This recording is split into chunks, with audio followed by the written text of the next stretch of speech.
अनिल बोंडे यांनी अत्यंत निषेधार्ह अशा प्रकारचं वक्तव्य केलेलं आता ऐकण्यात येत आहे. खरं म्हणजे अनिल बोंडे बोलतात, हे अनिल बोंडे बोलतात असं नाही, हे वरिष्ठ पातळीवरून भारतीय जनता पक्षाच्या सूचनेनुसार बोलतायत आणि यामुळे जबाबदार केवळ ते बोलणारे नाहीत, तर त्यांच्या पाठीशी असणारी जी शक्ती भारतीय जनता पक्षाची आहे, जे ज्येष्ठ नेते आहेत, ज्यांनी त्यांना बोलण्यास सांगितलेलं आहे, ते सुद्धा जबाबदार आहे.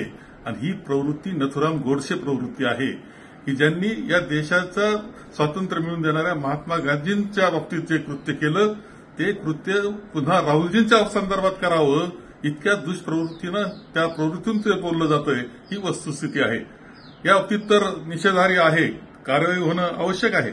आणि एक गोष्ट लक्षात घेतली पाहिजे की आमच्या नेत्यांच्या बाबतीत किंवा देशातल्या जे विरोधी पक्ष नेते आहेत आज सर्वोच्च सभागृहाचे, त्यांच्या संदर्भात त्यावेळेस बोललं जातं, त्यावेळेस तुमच्याकडे सुद्धा नेते आहेत, त्यांच्या संदर्भात सुद्धा वाईट बोलणं शक्य आहे, परंतु ती आमची संस्कृती नसल्यामुळे बोलत नाही, हेही लक्षात घेतलं पाहिजे.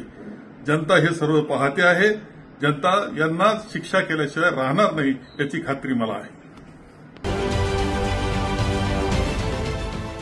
देश विदेशातील प्रत्येक घडामोडींचे लाईव्ह अपडेट मिळवण्यासाठी आता साम टीव्हीच्या सर्व सोशल मीडिया प्लॅटफॉर्मला लाईक, फॉलो आणि सबस्क्राईब करा. तसंच सर्व नोटिफिकेशनसाठी बेल आयकॉन प्रेस करायला विसरू नका.